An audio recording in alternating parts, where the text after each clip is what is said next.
शन्नो मित्रश्चं वरुणः शन्नो भवत्वर्यमा शन्न इन्द्रो बृहस्पतिः शन्नो विष्णुरुक्रमः नमो ब्रह्मणे नमस्ते वायो त्वमेव प्रत्यक्षं ब्रह्मासि त्वमेव प्रत्यक्षं ब्रह्म वदिष्यामि ऋतं वदिष्यामि सत्यं वदिष्यामि तन्मामवतु तद्वक्तारमवतु अवतु माम् अवतु वक्तारम् ओम शांति शांति शांति 21వ పేజీ 4వ అనువాకం 3వ మంత్రం आमायन्तु ब्रह्मचारिणः स्वाहा ब्रह्मचारिणः स्वाहा विमायन्तु ब्रह्मचारिणः स्वाहा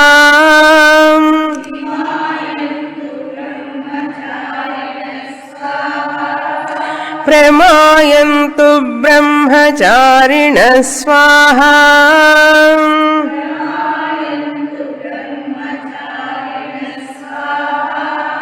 दमायन्तु ब्रह्मचारिणः स्वाहा चारिणः स्वाहा शमायन्तु ब्रह्मचारिणः स्वाहा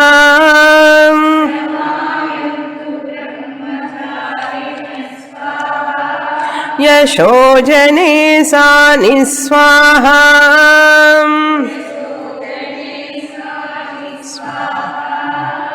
श्रेयान्वस्य सोसानि स्वाहा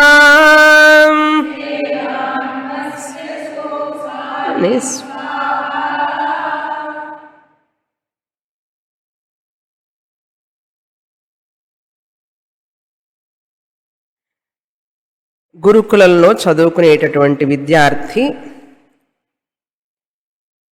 విద్యను ముగించే ముందు మేధస్సు కోసం ధనం కోసం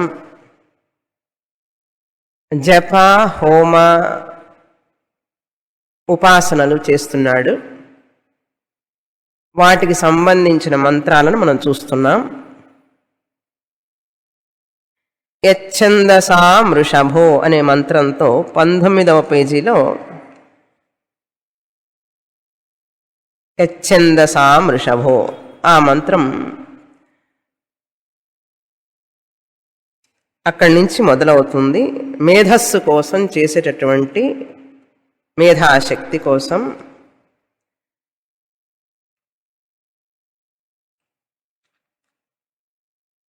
మానస కర్మ ఓంకార ఉపాసన ఆ మంత్రంలో చెప్పబడింది.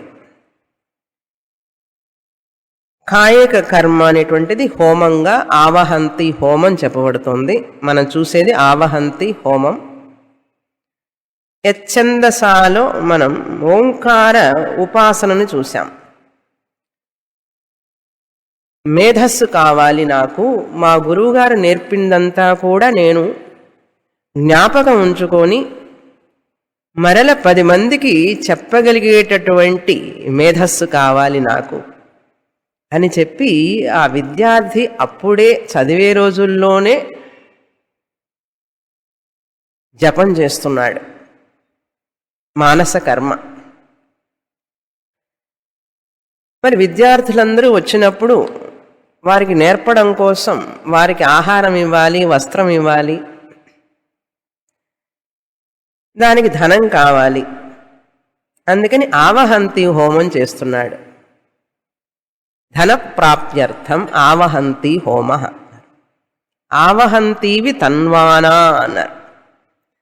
ఈ హోమం చేసేటప్పుడు స్వాహ స్వాహ అని చేస్తూ నాకు ఇవన్నీ వచ్చుగాక, దేవతలందరూ నన్ను ఆశీర్వదించుగాక, ధనంతో నన్ను ఆశీర్వదించుగాక, నాకు యశస్సు వచ్చేటట్లు చేయుగాక, నేను గురువుగా పేరు ప్రఖ్యాతులు పొంది అందరికీ తెలియాలి, తెలిసి వారందరూ నా దగ్గరికి రావాలి, అంత కీర్తిమంతుణ్ణి కావాలి, అంత ధనవంతుణ్ణి కావాలి. ధనం ధర్మార్థం అన్నారు. కనుక విద్యను బోధించాలి అంటే నాలో ఎటువంటి దోషాలు ఉండకూడదు. నా వాక్కులో కానీ, నా చూపులో కానీ, నా స్పర్శలో కానీ, నా ఆలోచనలో కానీ ఎటువంటి దోషాలు లేకుండా ఉంటేనే ఆ విద్య నన్ను అనుగ్రహిస్తుంది, నేను చెప్పినప్పుడు ఆ శిష్యుణ్ణి అనుగ్రహిస్తుంది ఆ వేదమాత. కనుక నాకు తెలిసి తెలియక ఎటువంటి దోషాలు ఏమైనా ఉంటే అవన్నీ కూడా తొలగిపోవుగాక అని. అన్ని రకాలైనటువంటి శరీర ఆరోగ్యము నాకు కావాలి, ధనము కావాలి, తెలివిగల్ల స్టూడెంట్స్ విద్యార్థులు నా దగ్గరికి రావాలి. ఎటువంటి విద్యార్థులని అడిగాడు? శమాయంతు బ్రహ్మచారిణ స్వాహ, మనోనిగ్రహం కలిగినటువంటి విద్యార్థులు నా దగ్గరికి వచ్చుగాక. దమాయంతు బ్రహ్మచారిణ స్వాహ, ఇంద్రియ నిగ్రహం కలిగినటువంటి విద్యార్థులు నా దగ్గరికి వచ్చుగాక అని చెప్తూ హోమం చేస్తున్నాడు.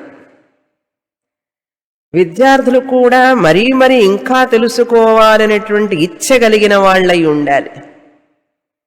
ఏదో చెప్తే 4 ముక్కలు బాగున్నాయి అని చెప్పి తల ఊపేవాళ్ళు కాదు. నాకు కావాల్సింది ఇంకా చెప్పండి, ఇంకా దాని యొక్క గొప్పతనం ఏమిటి, ఆ శాస్త్రంలో ఉన్నటువంటి మెళకువలన్నీ తెలుసుకోవాలని కోరికతో ఉన్నవారు నా దగ్గరికి వచ్చుగాక అన్నాడు. చూడండి ఎంత ఆలోచించి అడుగుతున్నాడు. లేకపోతే గురువుగారే మర్చిపోతారు ఆయన నేర్చుకున్నదంతా కూడా. 14 శాస్త్రాలు ఉన్నాయి. మన శాస్త్రాలని చత్వారి అన్నారు. అంటే 4 వేదాలు, 6 అంగాలు, పురాణ, ఇతిహాస. దానికి ఒక శ్లోకం ఏముంది, చతుర్దశ విద్యస్థానాని అని పేరు. చతుర్దశ అంటే 14. ఏంటి ఆ విద్యాస్థానాలు అంటే, చతుర్దశ విద్యాస్థానాల్ని అంగాని వేదశ్చత్వార అన్నారు. 4 వేదాలు, మీమాంసా న్యాయ విస్తర, మీమాంసా శాస్త్రం, న్యాయశాస్త్రం, పురాణం ధర్మశాస్త్రంచ,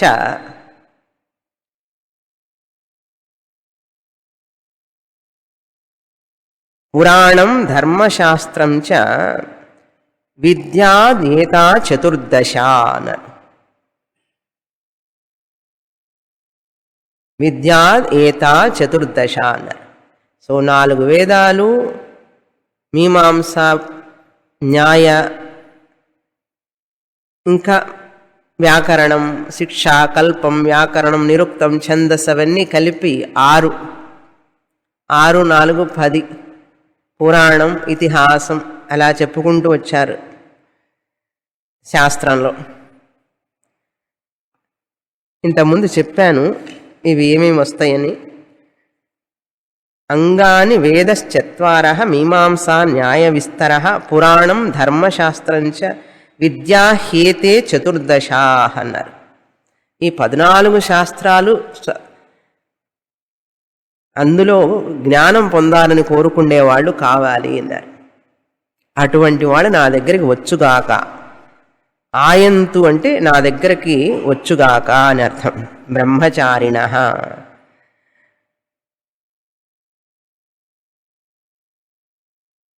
యశోజనేవా అసా ఇస్వాహ, యశోజనే సా నిస్వాహ అన్నారు.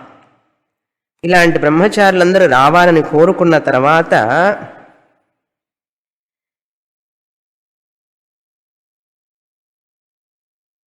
తర్వాత ఏమడుగుతున్నాడు అంటే యశస్సు కావాలి. అసాని యశః జనే అన్నాడు. అసాని అంటే ఇక్కడ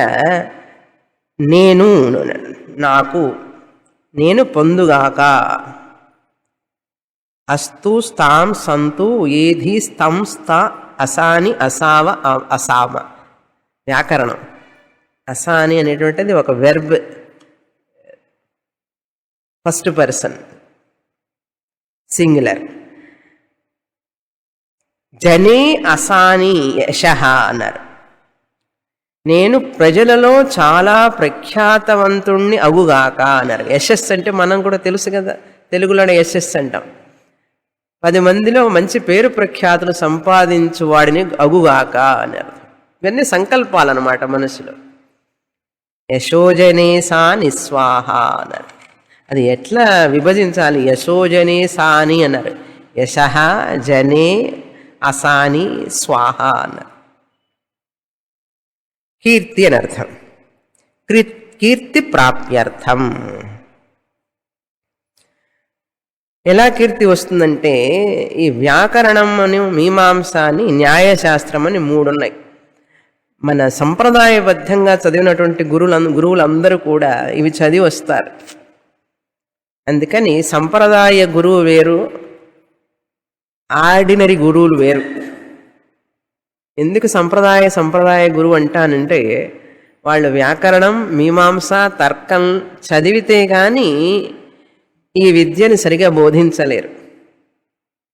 అలా చదివిన వాళ్ళే సంప్రదాయ గురువులు అవుతారు.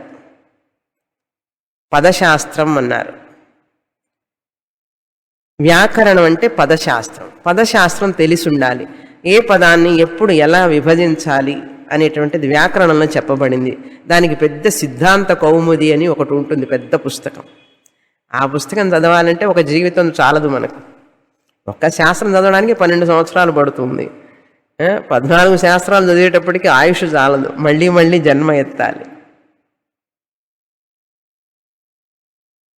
అదేవిధంగా మీమాంసా శాస్త్రం అన్నారు. వాక్య శాస్త్రం. ఈ వాక్యాన్ని ఎలా అర్థం చెప్పాలి, దీన్ని ఎలా విడమర్చి విశదంగా చెప్పాలి అనేదానికి ఒక శాస్త్రం. వేదవాక్యాలని మన ఇష్టం వచ్చినట్లుగా ట్రాన్స్లేట్ చేసుకోకూడదు. నవెల్స్లో లాగా వీక్లీస్లో ట్రాన్స్లేట్ చేసుకున్నట్టుగా ఎవరికి ఇష్టం వచ్చినట్టు వాళ్ళు చేయడానికి లేదు. అక్కడ ఆ వేదవాక్యానికి ఆ అర్థం రావాలి అంటే ఆ మీమాంసా శాస్త్రంలో నీకు ప్రవీణ్యత ఉంటేనే నువ్వు సరిగ్గా దీన్ని అన్వయం చేయగలవు, అర్థం చెప్పగలవు. అందుకని మీమాంసా శాస్త్రం కావాలి. అంటే అటువంటి శాస్త్రాల మీద ఇంట్రెస్ట్ ఉన్న విద్యార్థులు వస్తే వాళ్ళు చదవకపోయినా కనీసం ఇలా చదివిన వాళ్ళ దగ్గర మనం చదివితే బాగుండనే కోరిక ఉండాలి కదా వాళ్ళకి. వ్యాకరణం ఏమిటో పదం ఏమిటో మనకెందుకులేండి అవన్నీ, మీమాంసా శాస్త్రం, మీను మాంసం ఇవన్నీ ఎందుకు అనే వాళ్ళకి అర్థ సంగ్రహ అని ఒక పుస్తకం ఉంది, మీమాంసా శాస్త్రం. అర్థ సంగ్రహం చదివితే మీమాంసా శాస్త్రం యొక్క రూల్స్ రెగ్యులేషన్స్ అన్నీ తెలుస్తాయి. ఒక వాక్యాన్ని ఎలా చెప్పాలనే దాన్ని అందులో చదువుతాం. కంప్యూటర్ చదవాలన్నా, ఇంకొక లాంగ్వేజ్ చదవాలన్నా కూడా, సైన్స్ చదవాలన్నా కూడా దాని యొక్క పారిభాషిక పదాలు తెలియాలి మనకు. దాని విషయం తెలిస్తేనే కదా ఆ సైన్స్ మనకు క్షుణ్ణంగా వస్తుంది. వేదమైనా అంతే. వేదం చదవాలన్నా, వేద వాక్యాలు, వేద పదాలు చెప్పాలన్నా దానికి యాన్సిలరీస్ అంటారు చూడండి. మెయిన్ సబ్జెక్ట్ ఒకటి, యాన్సిలరీస్. ఇట్లా అంటే మీకు అర్థమవుతుంది. మెయిన్ సబ్జెక్ట్ ఒకటి ఉంటుంది మనకు. ఆ మెయిన్ సబ్జెక్ట్కి సపోర్టివ్ సబ్జెక్ట్స్ యాన్సిలరీస్ అంటారు. ఇవి చదువుతూ ఉంటే మనకు ఆ main subject, top most subject బాగా అర్థమవుతుంది కదా. అందుకని ancillary subjects are also supportive subjects. ఈ వ్యాకరణం, మీమాంస, తర్కం, న్యాయం ఇవన్నీ కూడా మనకు వేదాన్ని సరిగా అర్థం చేసుకోవడానికి బాగా సహాయపడతాయి. అందుకని అవి చదవాలి అంటే మనకు 24 గంటలు అదే ధ్యాసలో ఉండాలి. అందుకే సన్యాసం తీసుకుండేది, తెలిసిందా అసలు సంగతి? అలా చదవాలి అనుకుంటే బాధ్యతలు ఉంటే కష్టం, ఎక్కువ బాధ్యతలు ఉన్నా చదవాలంటే కష్టం. అందుకని ఎక్కువ సమయం మనకు దొరకాలి అంటే ఇలా చదవాలి అనుకుంటే సమయం కోసం వివాహం చేసుకోకుండా అట్లా సన్యాసాశ్రమంలో ఉంటే చాలా సమయం దొరుకుతుంది. చదువుతూనే ఉండొచ్చు, ఉదయం సాయంత్రం రాత్రి ఇదే పని. అందుకని పూజ్య స్వామీజీ అంటారు, చదివితే సన్యాసుల దగ్గరే చదవాలి అని అంటారు. కారణం ఎందుకంటే సన్యాసి దగ్గరే ఎందుకు చదవాలి అని అంటే వాళ్ళకి వేరే ఆలోచన ఉండదు. ఇంకా అది అందరు సన్యాసులు చెప్పడం లేదండి, ఎవరో విద్య చదివి బోధించాలనుకునేవాళ్ళు. కానీ కొంతమంది సన్యాసులు ఉన్నారు, వేదాంతంతో సంబంధం లేని సన్యాసులు కూడా ఉన్నారు, వేద విద్యతో సంబంధం లేని సన్యాసులు ఉన్నారు. నేను ఆ సన్యాసుల గురించి మాట్లాడటం లేదు. సన్యాసి అంటేనే అసలు వేద అధ్యయనం, వేద పఠనం, పాఠనం, ఇదొక్కటే సన్యాసికి ఇంకే ఒక్క కర్తవ్యం ఉండకూడదు. మెయిన్ ఇది ఉండాలి, మిగతావన్నీ కూడా సెకండరీ. ఇప్పుడు ఇదేమైందంటే ఇది అసలు సెకండరీగా నామకే వాస్తే 1% చదివి వదిలిపెట్టేస్తారు, మెయిన్గా మిగతావన్నీ మెయిన్ అయిపోయినాయి ఇప్పుడు సన్యాసులకి. మన సంప్రదాయంలో, మన దేశంలో సన్యాసి అంటే వేద అధ్యయనం, వేద పఠనం, పాఠనం, ఇదే పనిగా ఉండాలి. ఆ యొక్క సమాజానికి తగినట్లుగా ఆ పరిస్థితుల్లో కొంచెం సామాజిక కార్యక్రమాలు ప్రజలకి సలహాలు ఇస్తూ ఉండాలి. ఈ స్కూలు, కాలేజీ, గుడి ఇట్లాంటి గురించి సలహా ఇవ్వచ్చు, కానీ తానే అవిగా బాధ్యత వేసుకోకూడదు మీద. సన్యాసి ఉపనిషత్తు ఒకటి ఉంది, పారివ్రాజకోపనిషత్తు అని. పరివ్రాజకోపనిషత్తులో చూస్తే సన్యాసికి ఎన్ని రిస్ట్రిక్షన్స్ ఉన్నాయో చూస్తే ఎవరు సన్యాసం తీసుకోరు. ఇంకా అటువంటి రిస్ట్రిక్షన్స్ ఉంటాయి. సన్యాసి అంటే ఎవరు, ఎలాంటి వాడు సన్యాసి, సన్యాసి అంటే ఏం చేయాలి, ఏం చెయ్యకూడదు, అన్నీ ఉన్నాయి అక్కడ. అందుకని పదశాస్త్రం, వ్యాకరణ శాస్త్రం, మీమాంసా శాస్త్రం, వాక్యశాస్త్రం, అదేవిధంగా తర్కశాస్త్రం న్యాయబద్ధంగా ఉండాలి. మనం చెప్పే వాక్యాల అర్థాలు కూడా న్యాయబద్ధంగా ఉండాలి. లాజికల్ అంటారు చూడండి, logically you have to explain. అంటే అర్థం పర్థం లేకుండా చెప్తున్నాడు అనకూడదు, లాజిక్ అంటారు దాన్ని. అది తర్కశాస్త్రం అన్నారు, లాజిక్ అంటారు, అదొక శాస్త్రం. ఈ 3 శాస్త్రాలు చదివి రావాలంట. వేదాంతం చదువుతూ ఇవి సైడ్గా మీరు యాన్సిలరీస్ చదవాలి. భగవద్గీత చదువుతూ, ఉపనిషత్తులు చదువుతూ, బ్రహ్మసూత్ర చదువుతూనే ఈ సైడ్గా ఇవి చదువుతూ ఉండాలి మేము. ఏవి? తర్క, వ్యాకరణం, మీమాంస. ఈ 3 చదివితే ఏమవుతుందంటే మనకు కొంచెం పట్టు వస్తుంది సబ్జెక్ట్ మీద, వేదాంతం మీద బాగా పట్టు వస్తుంది అనమాట. పట్టు అంటే ఏంటి? కంచి పట్టు కాదు, అథెంటిసిటీ. బాగా మనం చెప్పగలిగినటువంటి శక్తి, సామర్థ్యత వస్తుంది. ఈజీగా చెప్పేయచ్చు అనమాట. మనకు ఎలా అనేది అంటే అర్థమైపోతుంది, గురువుగారు చెప్పేది మనం చెప్పడానికి ఈజీగా ఉంటుంది. అందుకని గాలి తీసుకున్నా, గాలి వదిలిన ఇదే పనిలో ఉన్నవాడికే శాస్త్రం అర్థమైందా? అంత తేలిగ్గా రాదు శాస్త్రం. అందుకని అడుగుతున్నాడు విద్యార్థి, నాకు మంచి మేధశక్తి కావాలి, ఈ చదివినటువంటి విద్య అంతా కూడా నేను బోధించాలి అనేటువంటివన్నీ అడుగుతున్నాడు ఇక్కడ. యశస్సు కావాలి, నేను అలా చదివిన వాడిని అందరిలోకి అంటే కూడా ప్రజలలో అందరిలో కూడా నేను కీర్తివంతుణ్ణి కావాలి. యస్య సహ వస్య సహ అసాని శ్రేయాన్, శ్రేయాన్ వస్యసో సాని స్వాహ అని ఉంది. ఎక్కడున్నారు?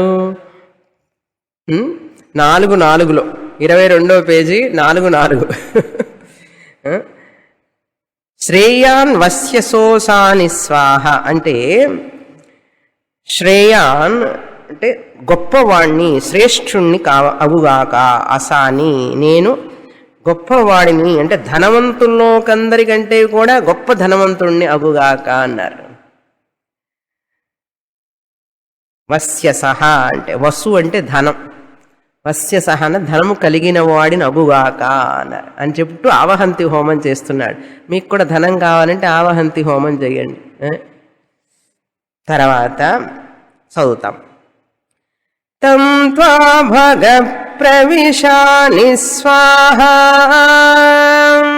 తం త్వా భగ ప్రవిశాని స్వాహా, సమా భగ ప్రవిశ స్వాహా,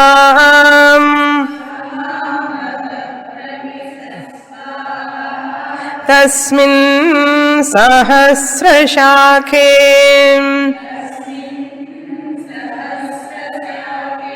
నిభగాహం త్వయి మృజే స్వాహా. त्वयि मृजे स्वाहा यथापः प्रवतायन्ति यथापः प्रवतायन्ति यथा मासा अहर्जरम् एवं मां ब्रह्मचारिणः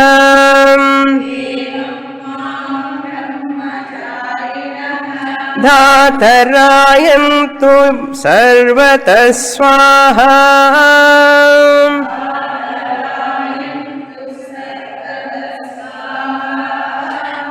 प्रतिवेशोऽसि प्रमाभाहि प्रमापद्यस्व प्रतिवेशोऽसि प्रमाभाहि प्रमापद्यस्व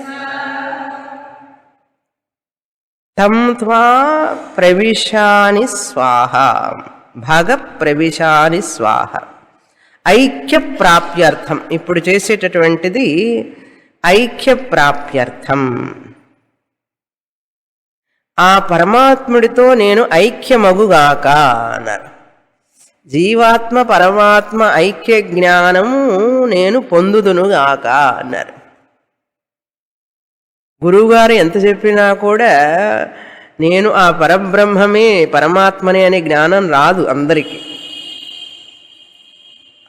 ఏదో పాపం ఉంటే అది అడ్డుపడుతుంది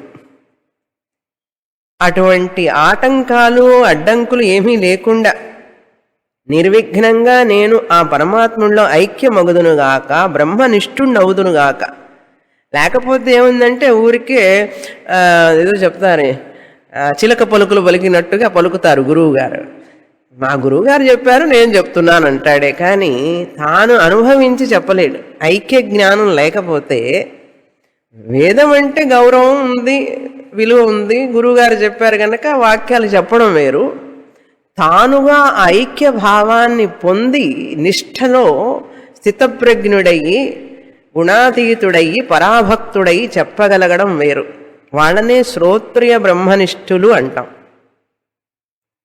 ఎక్కడో ఏదో జన్మలో పాపం గనక ఉంటే ఆ వ్యక్తికి ఐక్య జ్ఞానం రాదు అందుకనే మన శాస్త్రం అనేకమైనటువంటి వ్రతాలు సాధనలు హోమాలు జపాలు తపాలు ఎన్నెన్నో చెప్తుంది ఎలా చేస్తేనే ఆ మనస్సు అనేటువంటిది హృదయం అనేది శుద్ధంగా ఉండి వాడికి ఎటువంటి అహంకారం లేకుండా నిర్మలమైన మనస్సు రావాలి అంటే ఎంత పుణ్యం ఉండాలి అందుకని శాంతి పర్వంలో మహాభారతంలో ఒక శ్లోకం చెప్పబడింది ఏమిటి ఆ శ్లోకం అంటే జ్ఞానం ఉత్పద్యతే పుంసాం అన్నారు ఈ ఐక్య జ్ఞానం ఎట్లా పుడుతుందట మనిషికి శాస్త్రం విన్నంత మాత్రాన అందరికీ రాదండి శాస్త్రం విన్న తర్వాత కూడా మనకు ఆత్మకృప కావాలి గురు కృప కావాలి ఈశ్వర కృప కావాలి శాస్త్ర కృప కావాలి వాటి యొక్క కృప సంపాదించడానికి మనలో ఎంతో వినయం కావాలి అంత వినయం కావాలి అంటే మన అహంకారాన్ని అక్కడ చెప్పుల దగ్గరే వదిలిపెట్టాలి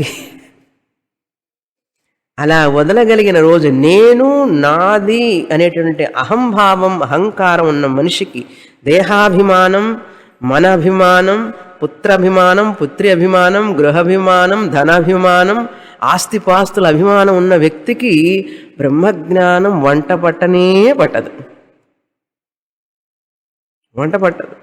కొంతమందికి ఆహారం తిన్నా కూడా జీర్ణం కాదు వంట పట్టదు చూడండి అదేవిధంగా శాస్త్రం కూడా చాలామందికి వంట పట్టదు ఎందుకంటే ఎక్కడో పాపం అన్నమాట ఈ అహంకార రాగద్వేషాలే పాపం ఆ శ్లోకం ఏం చెప్తుందంటే జ్ఞానం ఉత్పద్యతే పుంసాం క్షయాత్ పాపస్య కర్మణః మనం జన్మజన్మల చేసినటువంటి పాపకర్మ క్షయించినప్పుడే జ్ఞానం ఉత్పద్యతే ఏ జన్మలో ఏ పాపం చేశామో తెలియకుండా లేకపోతే దుఃఖం ఎందుకు వస్తుంది లేకపోతే గురువుగారు చెప్పింది తత్వం అసి మహావాక్యం నాకు వెంటనే వారు చెప్పినట్లుగా నాకు ఎందుకు అర్థం కాదు ఎందుకని నేను తల బ్రేక్ చేసుకుంటున్నాను ఐఎమ్ బ్రేకింగ్ మై హెడ్ అన్నారు వారు చెప్తూ ఉంటే అక్కడ ఆ విషయం అప్పటికప్పుడు అట్లా అర్థమైపోవాలి కదా ఎందుకు అర్థం కావటం లేదు ఎక్కడో ఏ జన్మలోనో పాపకర్మ ఇంకా మిగిలింది అని అర్థం మహాభారతంలో వ్యాసుల వారు చెప్తారు జ్ఞానం ఉత్పద్యతే పుంసాం క్షయాత్ పాపస్య కర్మణ. అర్థమవుతుంది కదా, పాపస్య కర్మణ, క్షయాత్ పాపస్య కర్మణ అంటే పాపం వల్ల, అంటే మనం చేసినటువంటి పాపకర్మలు ఏమైనా ఉంటే అవి క్షీణించినప్పుడు మాత్రమే జ్ఞానం ఉత్పద్యతే అన్నారు. అందుకని వేదాంతం చదివేటప్పుడే మనం ఎన్నో పుణ్యకర్మలు చేస్తూనే ఉండాలి. కర్మయోగం చేయాలి, ఉపాసన యోగం చేయాలి, ధ్యానం చేస్తూ ఉండాలి, జపం చేస్తూ ఉండాలి. ఎంతెంత జపం చేస్తే అంతంత తొందరగా పాపం కరిగిపోతుంది. మూట మూటగా ఉన్నటువంటి పాపం మనకు తెలియదు ఎప్పుడు ఎక్కడ ఎంత ఉన్నదో. వేదాంతం చదువుతున్నా కూడా మనలో ఇంకా ఇంకా సందేహాలు సంశయాలు ఉంటూనే ఉన్నాయంటే ఎక్కడో పాపం ఉన్నది అని అర్థం. అందుకని మన వాళ్ళు చదువుతూనే సైడ్ బై సైడ్గా జపం చేస్తూ ఉండు, ధ్యానం చేస్తూ ఉండు, నియమాలు పాటిస్తూ ఉండు, ఆహార నియమాలు పాటించు, దైవ ధ్యానం దైవ పూజ వదిలిపెట్టవాకు, పంచమహాయజ్ఞాలు చెయ్యని ఎందుకు చెప్పారు? నేను వేదాంతానికి వచ్చేసాను కదా ఇంకెందుకు నాకనని చెప్పారా? చెప్పలేదే. రెండవ లైన్ ఏం చెప్తుంది? యథా ఆదర్శ తల ప్రఖ్యే పశ్యత్యాత్మానమాత్మని అన్నాడు. ఎప్పుడైతే పాపకర్మ పోతుందో, క్షీణిస్తుందో, క్షయాత్ జ్ఞానం ఉత్పద్యతే. ఎలా ఉత్పత్తి అవుతుందట ఆ జ్ఞానం? ఎలా ఉంటుందట అన్నారు. ఎంత క్లియర్గా ఉంటుందట అంటే ఆ జ్ఞానం ఎవరికైతే వారి పాపకర్మలన్నీ కూడా తొలగిపోతాయో, జ్ఞానం వచ్చినప్పుడు ఎలా ఉంటుందట ఆ జ్ఞానం? ఎంత క్లియర్గా ఉంటుందంటే యథా ఎలాగైతే ఆదర్శ తల ప్రఖ్యే అన్నారు. ఆదర్శం అంటే అద్దం, మన ముఖం చూసుకోండి అర్థం. తల ప్రఖ్య అంటే దాని మీద, ఆ అద్దం మీద ఆదర్శ తల ప్రఖ్యే పశ్యతి ఆత్మానమాత్మని అన్నాడు. అద్దంలో చూసుకునేటప్పుడు మన ముఖం మనకు ఎలా కనపడుతుంది? ఎంత క్లియర్గా ఉంటుంది? ఎలా ఉన్నారో అలా కనపడుతుంది కదా. అదేవిధంగా ఆ పాపం తొలగిపోయిన వ్యక్తికి తన మనస్సునందు తన ఆత్మ అలా విశదపడుతుందట.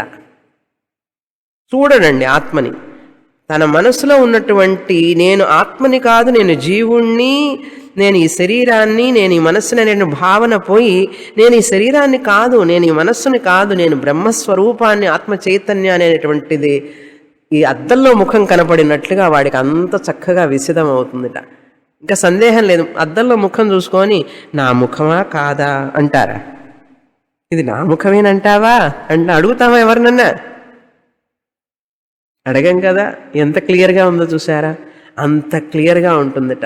ఎప్పుడైతే పాపం తొలగిపోతుందో ఆ వ్యక్తికి శాస్త్రం చదివేటప్పుడే గురువుగారు చెప్తున్నప్పుడే అత్రైవ బ్రహ్మ సమశ్నుతే అన్నారు. అలా ఉండేది కోటికొక్కళ్ళు ఎక్కడో. ఆ కోటిలో నేను కావాలనుకోండి, ఆ కోటిలో నేను ఉంటానో ఉండనో, ఆ కోటిలో నా నేనెక్కడో అలా అనుకోకూడదు ఎప్పుడు కూడా. ఇప్పుడు ఈ క్షణం మనుష్యాణం సహస్రేష్ అన్నారు కృష్ణ పరమాత్మ. వేలల్లో ఏ ఒక్కడో తెలుసుకుంటాడు అర్జున అన్నాడు. ఆ వేలల్లో నేనున్నానని చెప్పి నువ్వు అనుకున్న రోజు నీకు మోక్షం వస్తుంది. అలా అనుకునేది ఎవరండి? అంత ధైర్యవంతులు ఎక్కడున్నాడు? కశ్చిత్ ధీర ప్రత్యేగాత్మానం ఐక్షత్. ధైర్యవంతులు తక్కువ అండి, అంత బలహీనులు ఎక్కువ. భయపడేవాళ్ళు, అధైర్యపడేవాళ్ళు, నిరుత్సాహపడేవాళ్ళు ఎక్కువ. కానీ మనం ఎక్కువగా ధైర్యవంతులు చూస్తున్నామా, నిరుత్సాహవంతులు చూస్తున్నామా? ధైర్యవంతుడు ఎక్కడో కోటికి ఒకటి కనపడతాడు మనకు. ఉత్సాహంగా ఉండేవాడు, ధైర్యంగా ఉండేవాడు కావాలి మనకు. అందుకని ఆ ధైర్యంగా నేను ఉండాలి, ఉత్సాహంగా ఉండాలి. అంతేగా నీరు గారిపోతే నిరుత్సాహంగా ఉండకూడదు. ఏమండి నా పాపాలన్నీ ఎప్పుడు పోతాయో అనకూడదు. మిమ్మల్ని చూశాను, నా పాపాలన్నీ కరిగిపోయినాయి అనాలి, అంతే. అలా ఎందుకు చెప్పలేం? అది శాస్త్రం అడుగుతోంది. సంకల్పం చేసుకో, నాకు పాపాలన్నీ కరిగిపోయినాయి. ఎప్పుడైతే నేను తైత్రీయ ఉపనిషత్తు పట్టుకున్నానో నా పాపాలన్నీ కరిగిపోయినట్లే. అంటే నేను జ్ఞానాన్ని పొందినట్లుగానే భావించుకోవాలి. వస్తుంది ఏదో ఒక రోజుకి. డాక్టర్ చదివేటప్పుడే డాక్టర్ అని రాసుకుంటున్నాడా లేదా? ఎప్పుడో 6 సంవత్సరాల తర్వాత వస్తుంది డిగ్రీ. 6 సంవత్సరాలకు వచ్చే డిగ్రీ ఇప్పుడే రాసుకుంటున్నాడా లేదా?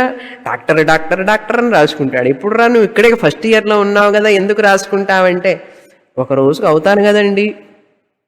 అదేవిధంగా తైత్రీయ ఉపనిషత్తు పట్టుకుంటే ఒక రోజుకి బ్రహ్మజ్ఞానం వస్తుంది కదండి నాకు అనే ధైర్యంతో నా పాపాలన్నీ కరిగిపోయినాయి, నేను తప్పకుండా జ్ఞానాన్ని పొందుతాను. ఆ అద్దంలో ముఖం కనపడినట్లుగా నా ఆత్మస్వరూపం ఆత్మానం ఆత్మని అన్నాడు. ఆత్మని అంటే మనస్సులో, ఆత్మానం అంటే తన స్వరూపాన్ని యదా ఆదర్శతల ప్రఖ్యే పశ్యతి ఆత్మానం ఆత్మని. పశ్యతి అన్నాడు, తెలుసుకుంటాడట తన మనస్సునందే అన్నాడు. అందుకని గురువు శాస్త్రాన్ని వదిలిపెట్టకూడదు. మన కుటుంబ బాధ్యతలు ఉంటూనే ఉంటాయి, మనకి ఇంట్లో చాలా బాధ్యతలు ఉంటూనే ఉంటాయి. అయినా శాస్త్రాన్ని వదలకుండా చదివిన వాడికి మాత్రమే ఇది అబ్బుతుంది. అందుకోసమే ఇంత ప్రయత్నం చేస్తున్నాడు ఈ శిష్యుడు. గురువుగారి దగ్గర అడుగుతున్నాడు అనమాట. ఆ హోమం చేస్తున్నాడు గురుకులంలోనే. భగః అంటే హే భగవన్ అని అర్థం, ఓ భగవంతుడా. భగ అంటే ఇక్కడ ఓ భగవంతుడా. తం త్వా ప్రవిశాని. తం త్వా ప్రవిశాని అంటే నేను నీలో చేరుదునుగాక. తం త్వా ప్రవిశాని, నేను నీలో ఐక్యమగుదునుగాక. నేను వేరుగా ఉండకుండా నీలో ఒకడిని అగుదునుగాక అని అంటున్నాడు. కోరిక ఉండాలి ముందు, సంకల్పం లేకపోతే జరగదు ఏదై. యద్భావం తద్భవతి. ఆయన దేవుడు స్వామి స్వామి అంటే ఆయన స్వామి, నేను ఆ స్వామిని ఎప్పటికీ. భగవంతుడు భక్తుడినైన వాడిని నేను ఆసామిని ఎట్లవుతాను? భగవద్భక్తుడు భగవంతుడితో సమానం. భగవద్భక్తుడికి ఇంకా లోపం అంటూ ఏది ఉండదు. తం త్వా ప్రవిశాని. అదేవిధంగా సహా మా ప్రవిశ భగ. హే భగ, ఓ భగవంతుడా, ఓ పరమాత్ముడా. మా ప్రవిశ స్వాహ. సహ అంటే త్వం అపి, నీవు కూడా. నీవు కూడా మా ప్రవిశ, నాలో చేరవలసినది. నేను నీలో చేరుతాను, నువ్వు నాలో చేరవలసినది. నువ్వు నాకు దూరంగా ఉండవాకు, నేను నీకు దూరంగా ఉండను. అంటే ఏమిటి? నువ్వు నాకు దూరంగా ఉన్నావు, నేను నీకు దూరంగా ఉన్నాను అనే ఆలోచనని తీసివేసే నాలో అని అర్థం కదా. నేను నీకు దూరంగా ఉన్నానని, నీకంటే వేరుగా ఉన్నాననే భావన ఉన్నదే, అది తీసేయి. నువ్వు నాలో చేరవలసింది, నేను నీలో చేరతాను. అంటే ఏమిటి? నది పోయి సముద్రంలో చేరినట్టుగా. నది సముద్రంలో చేరటం కోసం తాపత్రయపడుతోంది. ఎప్పుడు చేరతానో ఎప్పుడు చేరతానో ఎప్పుడు చేరతానో సముద్రంలో. ఇక్కడ ఉన్నప్పుడే నది గనక నేను నీరే, ఆ సముద్రము నీరే అని అంటే ఏమైంది? ఒకటైపోయిందా లేదా? నది ఇక్కడ ఉన్నప్పుడే నేను ఆ సముద్రము నీరే అని అనుకుంటే భేదం ఉందా? ఐక్యం అయిపోయిందా లేదా? సముద్రము నీరే, నేను నీరే కదా, మేమిద్దరం ఒకటే. అదేవిధంగా నేను పూజించే పరమాత్ముడు ఆత్మ, ఈ జీవాత్ముడు ఆత్మ. ఆయన ఆత్మ, నేను ఆత్మ, ఇద్దరు ఒకటే కదా.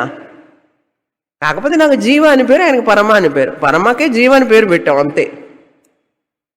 అంత తేలిక జ్ఞానం. చిన్నప్పుడు అనేవాళ్ళు బ్రహ్మ విద్య కూసు విద్య అనేవాళ్ళు. అదేమిటో భాష నాకు తెలియదు. బ్రహ్మ విద్య చాలా తేలికట. వచ్చిన వాడికి తేలిక, రాని వాడికి దూరం, కష్టం. నువ్వు నాలో చేరవలసినది. తర్వాత అహం, హే భగ, అహం నిమృజే తస్మిన్ త్వయి. ఓ పరమాత్మ, నన్ను నేను శుద్ధము చేసుకుందునుగాక అన్నారు. నిమృజే అంటే నేను పరిశుద్ధుణ్ణి అగుగాక, నేను చేసిన పాపకృత్యములన్నీ కూడా శుద్ధి చెయ్యబడుగాక అన్నారు. వాష్డ్ ఆఫ్ అన్నారు. అందుకనే గురువు గారికి కాళ్ళు పట్టుకొని పెడితే కాస్త అట్లన్న పుణ్యం వస్తుందని చెప్పి మన వాళ్ళు ఎంతెంత గురువు సేవ చేస్తే అంతంత పుణ్యంట. గురుభక్తిని మించింది లేదన్నాడు. అందుకని గురుగీతలో రాస్తారు. గురుగీతలో అసలు గురుభక్తి ఉన్నదంటే వాడికి జ్ఞానం వచ్చి తీరుతుందట, నిష్ఠ కూడా వస్తుందట. అత్యంతమైన గురుభక్తి కావాలట. గురువు అంటే ప్రాణం అన్నాడు. గురువే సర్వస్వం. అందుకని ఆ మనలో ఉన్నటువంటి మలినాలన్నీ కడగాలి అంటే ఆయన ఒక్కడే మార్గం, ఇంకెవరు కడగలేరు. ఎందుకంటే సాక్షాత్తు నన్ను ఉద్ధరించడం కోసం వచ్చాడు నా గురువు, నా కోసం వచ్చారు నా గురువు. అంత ప్రాణాలైనా త్యాగం చేయడానికి సిద్ధంగా ఉండాలి గురువు కోసం అన్నట్టు. అలాంటి శిష్యులు ఎంతోమంది గురువు పాదాలు పట్టుకొని గురువుకు సేవ చేసి, గురువు అంటే ప్రాణంగా భావించి వాళ్ళు మోక్షాన్ని పొందారు. మన పురాణాలని చదవండి, ఎంతమంది గురువు పేరు చెప్తేనే చాలు వాళ్ళకి అంత ఆనందం అన్నమాట. అలా ఉన్నవాడికి జ్ఞానం వచ్చి తీరుతుంది. ఎందుకంటే గురు కటాక్షం అది. ఎక్కడన్నా ఉండని, ఎటన్నా ఉండని, వాడి మనసంతా గురువు మీదనే ఉన్నదనుకోండి, పాపం వాడికి జ్ఞానం రావాలి. ఈ గురువు శిష్యుడి గురించి ఆలోచిస్తూ ఉంటాడు.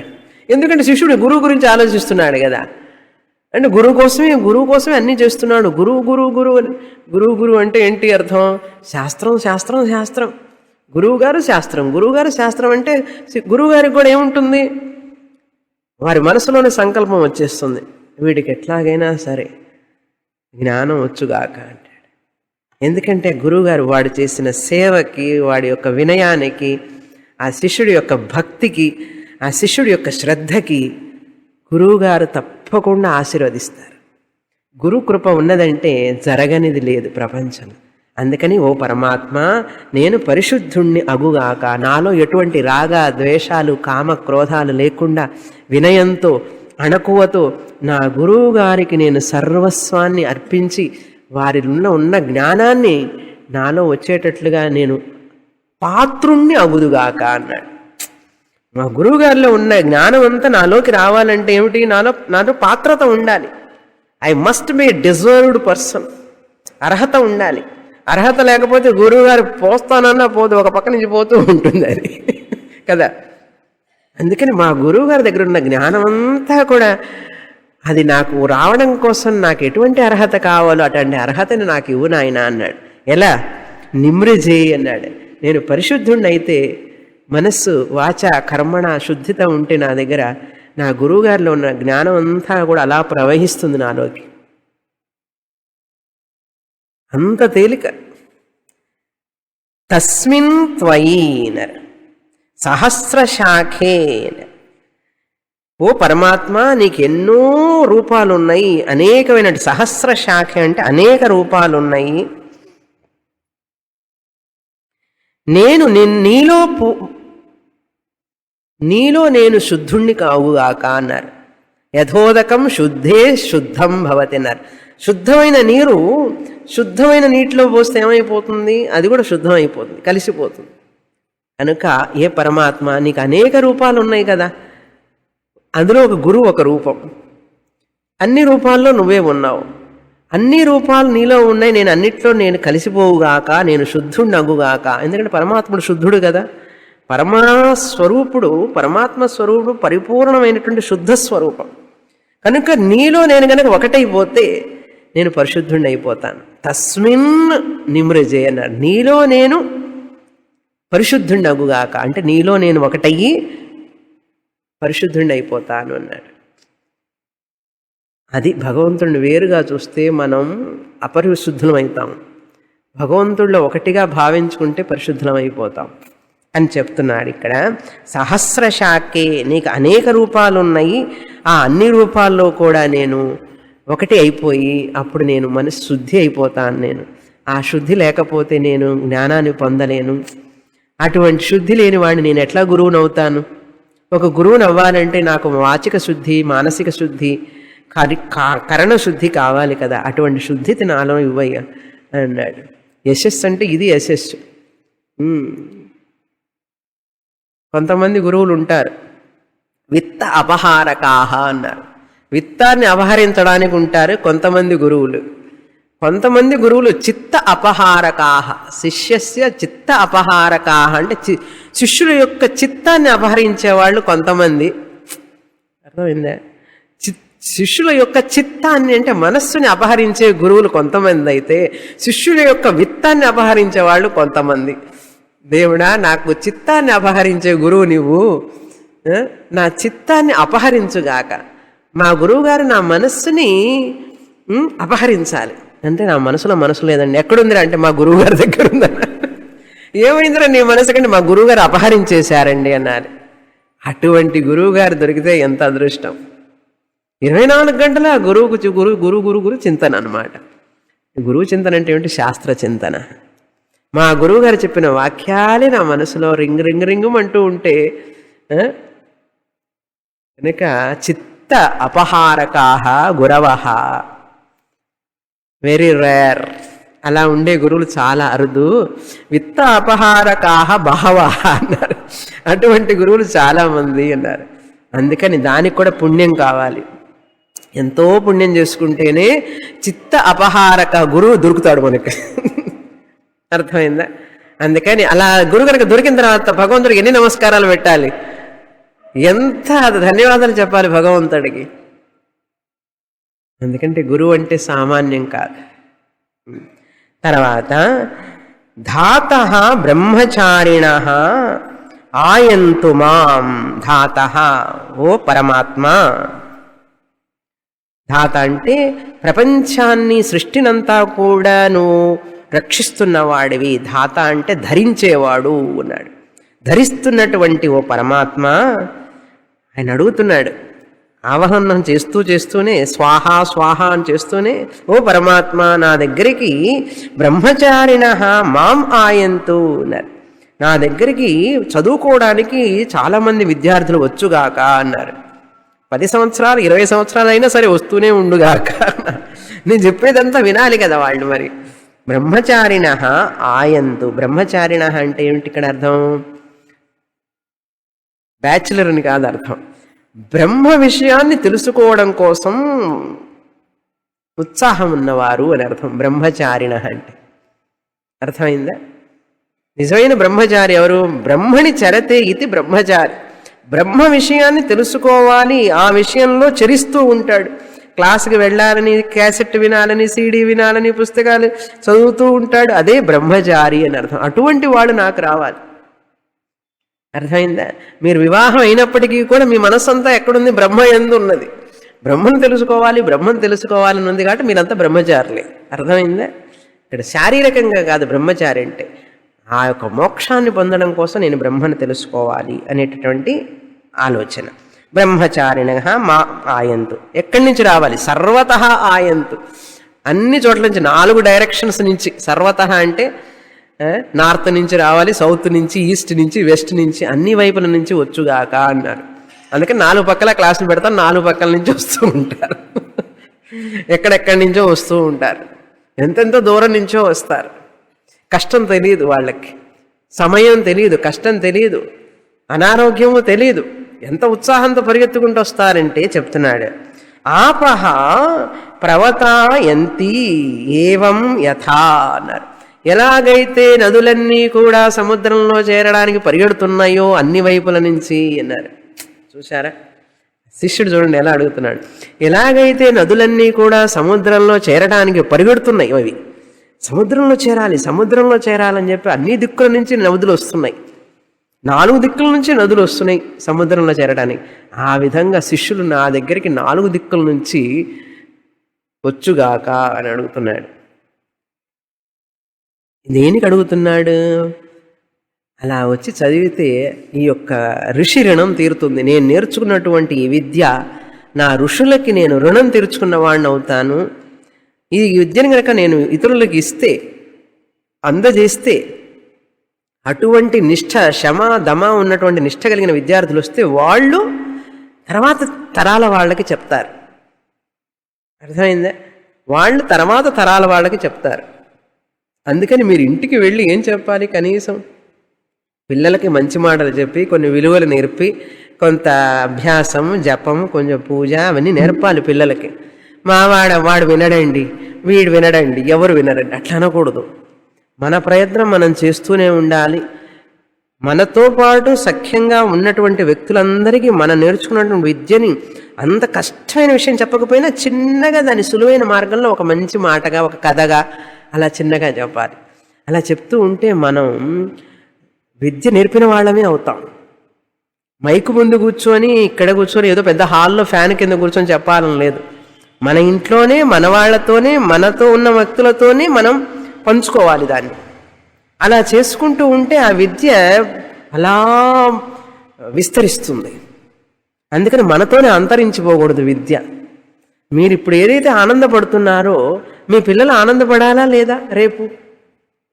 వాళ్ళు ఎక్కడండి సినిమాలు చూస్తారండి, టీవీలు చూస్తారు, చూడనివ్వండి, చూస్తే ఏముంది. మనము చూసాం సినిమాలు, చూడలే చిన్నప్పుడు, పుస్తకాలు చదవలేదా, అయినా వచ్చామా లేదా? ఏదో మన పెద్దలు ఇంకా భక్తి మార్గంలో పూజా గుళ్ళని పెట్టారు కాబట్టి వచ్చాం. కనుక మన పిల్లల్ని మనం వదిలిపెట్టకూడదు, మన మనవాళ్ళని మనవరాళ్ళని ఎవరిని వదిలిపెట్టకూడదు. వాళ్ళకు కూడా ఏదో విధంగా అది అందేటట్లు చేయాలి, చిన్నగా కొంచెం కొంచెంగా. అందుకని మన పాత్ర మనం పోషించాలి, అంతేకాని వాళ్ళంతా ఎక్కడండి, వాళ్ళు ఎక్కడ వింటారని అనకూడదు. అలా అంటే తప్పు. అలా అని మన వాళ్ళు వదిలేస్తే మనం ఎక్కడ ఉండేవాళ్ళం? మనం అల్లరి చేసినా, చెప్పిన మాట వినకపోయినా పాపం మన వాళ్ళు చెప్పారా లేదా? అందుకని ఈ రోజుల్లో ఏమైపోతుందంటే మన పిల్లలు ఇంకాస్త ఎదిరిస్తున్నారు. మనం కొంచెంగా ఎదిరితించాం, ఇప్పుడు కొంచెం ఎక్కువగా ఎదిరిస్తున్నారు, అంతే తేడా. అందుకని మనం కొంచెం గట్టిగా చెప్పాలి, అంతే తేడా. చెప్పకుండా ఉండకూడదు. అందుకోసం కదా అడుగుతున్నాడు చూడండి, ఈ విద్యార్థి ఏమడుగుతున్నాడు, అందరూ నా దగ్గరికి వచ్చి చదువుగాక అన్నారు, ఎక్కడెక్కడి నుంచో వచ్చి. తర్వాత యథా మాసాహ అహర్జరం, ఎలాగైతే నెలలన్నీ కూడా సంవత్సరంలో చేరుతున్నాయో, జనవరి, ఫిబ్రవరి, మార్చి, April, May, June, July, August, September, October, November, December అన్ని కలిపి ఏమైపోయింది? సంవత్సరం అయిపోయింది. ప్రతి నెల ఎందులో చేరుతున్నది? మాసాహ అహర్జరం అన్నారు. అహర్జరం అంటే ఏమిటి? సంవత్సరం. ఎందుకు అహర్జరం అని పేరంటే అహహ రూపేణ సర్వాం జరయంతి అన్నారు. పగలు రూపంగా వచ్చి మనల్ని అందరినీ ఏం చేస్తున్నది? ఆ పగలు ముసలోళం చేస్తున్నది. అందుకని అహర్జరం అన్నారు. అహహ రూపేణ, పగటి రూపేణ ఈ కాలం ఏం చేస్తుంది? మనల్ని వచ్చి ముసలివాళ్ళని చేస్తోంది. అహర్జరం. ఒక 1 year అయిపోయిందండి, బర్త్డే అండి అన్నాడు. ఏమైపోయింది? బర్త్డే అంటే 1 సంవత్సరం అయిపోయిందని అర్థం. అంటే ఏంటి? 1 సంవత్సరం ముసలివాడిని అయినా అని అర్థం కదా. అటువంటి ఎవరిని ఎట్లయినా నా అహర్జరం ఒక్కొక్క మాసం అయిపోవడం వల్ల కదా. జనవరి అయిపోయింది, ఫిబ్రవరి అయిపోయింది, మార్చి అయిపోయింది. ఒక్కొక్క మాసం అయిపోగానే ఏమవుతుంది? ముసలివాళ్ళం అవుతున్నాం అని అర్థం కదా. ఎవరికైనా జ్ఞాపకం ఉంటుందా ఈ సంగతి? అక్టోబర్ అయిపోయింది, నవంబర్ వస్తుంది. ఏంటి నవంబర్ వస్తుందని? నవంబర్ వస్తుందంటే ముసలివాడే అయిపోతున్నావు అని అర్థం. 1 నెల తగ్గిపోయింది మన ఆయుష్లో. డిసెంబర్ 1 నెల తగ్గిపోయింది. 2011 అయిపోయింది. అన్ని నెలలు సంవత్సరంలో కలిసిపోయినాయి. అంటే 1 సంవత్సరం అహర్జరం అన్నారు. జరం అంటే జ్వరం కాదు, జరం అంటే ముసలితనం. పగటి రూపంలో మనం ముసలితనాన్ని వచ్చేటటువంటి చేసేటటువంటి కాలం పగలు, అది అహర్జరం. మాసాహ అహర్జరం యథా ప్రవిశంతి. ప్రవత అంటే ప్రవత అనేది ప్రవహిస్తాయో అంటే క్రిందికి ప్రవహిస్తాయో నదులు, మాసాలు నెలలు కలిసిపోతాయో సంవత్సరంలో. అదేవిధంగా నా శిష్యులందరూ నా దగ్గరికి వచ్చి నాలో కలిసిపోవుగాక అంటే నేను చెప్పే విద్యలో తన్మయులైపోయి ఆ విద్యలోనే ఒకటి అవుగుగాక అని అర్థం. ఎందుకంటే గురువు గారికి వారు నేర్చుకున్న విద్య యొక్క గొప్పతనం వారికి తెలుసు. ఇది మళ్ళీ ఎవరైనా తెలుసుకునే వాళ్ళు వస్తే వాళ్ళకి ఎంత ఆనందం కదా. తాను తెలుసుకున్నట్లుగా మనకు శిష్యుడు తెలుసుకున్నాడంటే గురువుకి ఎంత ఆనందం ఉంటుంది. ఎవడైనా తెలుసుకుంటాడా లేదా అని చూస్తుంటాడు. భగవంతుడు కూడా అంతే, నా తత్వాన్ని ఎవడన్నా తెలుసుకుంటా లేడా అని చెప్పి చూస్తుంటాడు భూలోకాల్లో అందరినీ. ఆయన మనందరం కింద చూస్తున్నాం, కంప్యూటర్లు, సీరియల్స్ చూస్తుంటాం. ఆయన చెప్పింది ఎవరం వినం. ఆకాశం చూడటానికే టైం లేదు మనకు. కనుక మన ధోరణి ఏమిటో, మన ఆకలి ఏమిటో, మన వస్తువులు ఏమిటో, మన ధ్యాసే తప్ప మనకు భగవంతుడు చెప్పిన ధ్యాస ఎక్కడుందండి? ఆ భగవంతుడి ధ్యాస కూడా మన పొట్ట కోసమే చివరికి. అందుకని భగవద్భక్తులు, వారి మహానుభావులు భగవద్భక్తి అత్యున్నతంగా ఉండి శాస్త్రం చదివి శాస్త్రమే లీనమైపోయి భగవత్ స్వరూపం అయిపోతారు వాళ్ళు. అందుకనే గురువుల్ని భగవత్ స్వరూపంగా పూజించేది, తెలిసిందా? వాళ్ళు మన రూపంలో మనలాగే ముక్కు చెవులు కాళ్ళతో మనలాగే వస్త్రాలు కట్టుకొని మనలాగే నవ్వుతూ మాట్లాడుతూనే ఉంటారే కానీ వారి లోపల ఉన్నటువంటి స్వరూపం వేరు. అందుకని దాన్ని చూడగలగాలి మనం. పైన ఉన్నటువంటి వస్త్రం, మొహం, ఇవన్నీ చర్మాన్ని చూడకూడదు. అది చూస్తూనే లోపల ఉన్నటువంటి ఆ మహాతత్వాన్ని చూడగలిగిన శక్తి మనకు రావాలి. అలా వచ్చిన రోజే మనం నిజమైనటువంటి శిష్యులం అవుతాం. అంతవరకు సో శిష్యాస్. గురువు గారిలో ఉన్నటువంటి మహత్తత్వాన్ని తెలుసుకోవాలి కదా. ఎంతటి జ్ఞానం, ఎంతటి తపస్సు, ఎంతటి విద్య. అది తెలుసుకోవాలంటే మనం తపస్సంపన్నం కావాలి కదా. అందుకని గురువు చూపు మన మీద పడాలి, మన చూపు గురువు చూపు ఒకటి కావాలి. అందులోనే మనకు పరమ పావనం అయిపోతాం మనం. అందుకని గురువు మనల్ని సరిగ్గా చూస్తున్నప్పుడు మనం ఎక్కడో చూడకూడదు. చెప్పాను కదా, రాముల వారి చూపు మనం ఎక్కడ మిస్ అవుతామని చెప్పి రాముల వారిని చూస్తుండేవారట ఆ రోజుల్లో. రాముల వారు ఎప్పుడు మనల్ని చూస్తాడో తెలియదు, రాముడి చూపు పడితే చాలు జన్మ ధన్యం అని చెప్పి ఎదురు చూసేవాళ్ళట. అదేవిధంగా మన గురువు గారి యొక్క దృష్టి మన మీద పడింది అంటేనే అది ఎంతో పూర్వజన్మ సుకృతం ఉండాలి. అందుకని మనం ఏం చేయాలి, కన్ను కూడా ఆపకుండా చూస్తూ ఉండాలి. అంతటి తీక్షణమైనటువంటి దృష్టి కావాలి మనకు.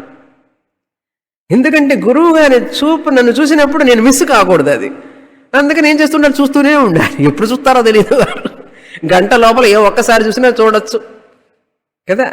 50-60 మంది 70 మంది స్టూడెంట్లు ఉన్నారనుకోండి, ఎక్కడ చూస్తారు పాపం, అందరినీ ఒకే చూడడం కష్టం కదా.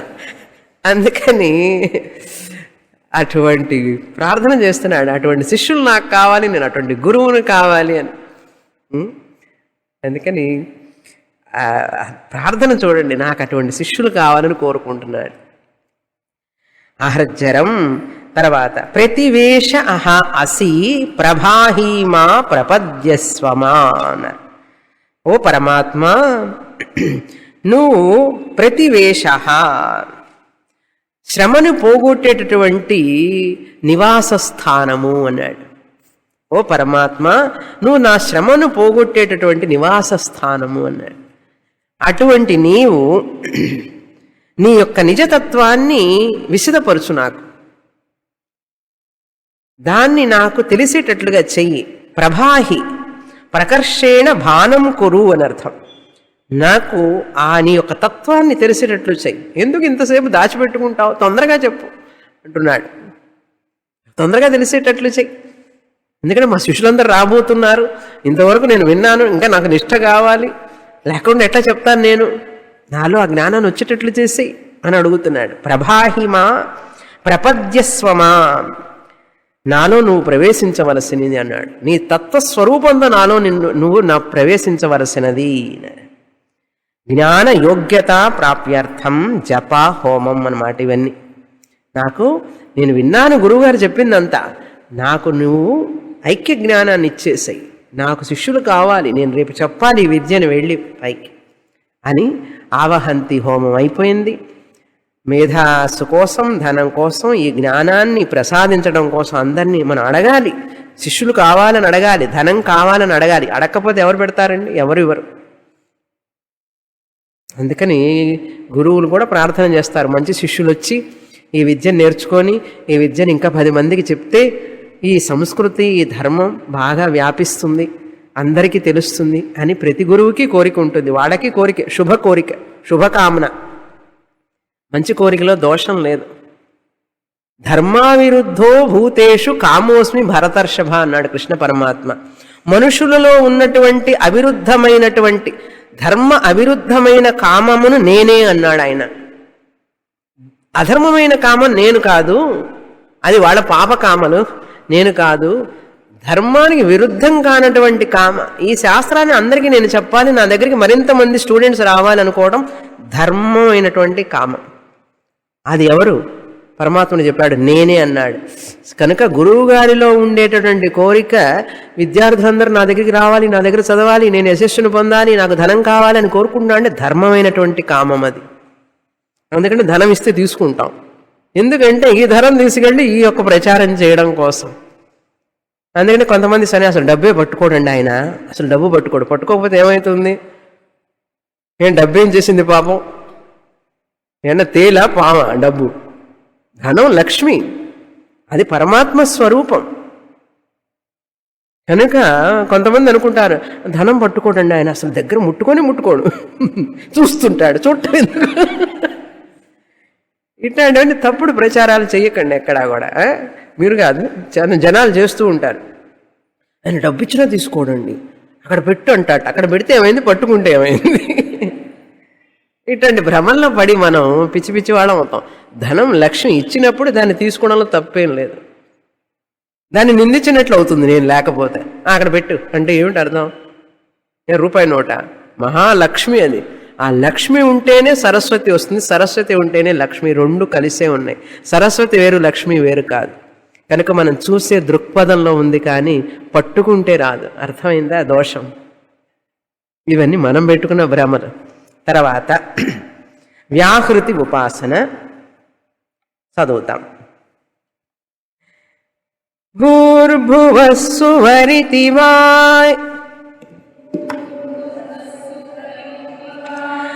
ఏతాస్త్రిశ్రో వ్యాహృతయః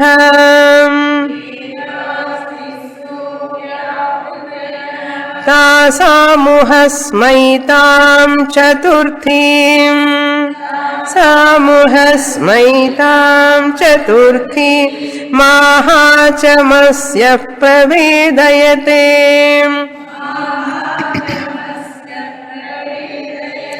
మహ ఇతి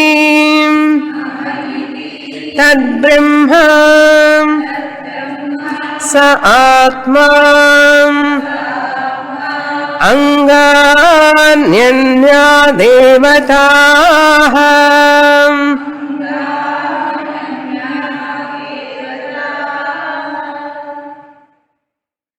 భూః భువః స్వః అనేటువంటి వాటికి వ్యాహృతి అని పేరు. వ్యాహృతి అని పేరు. ఈ వ్యాహృతులు జనరల్గా పరిశేచనం చేసేటప్పుడు, సంధ్యావందనం చేసేటప్పుడు ఇవి జపిస్తూ ఉంటారు. ఓం భూ, ఓం భువ, ఓం సోహ, ఓం మహ అని. అలాగే హోమం చేసేటప్పుడు, పూజలు చేసేటప్పుడు, జపాలు చేసేటప్పుడు ఓం భూ, ఓం భువ, ఓం సోహ అట్లా జపిస్తూ ఉంటారు.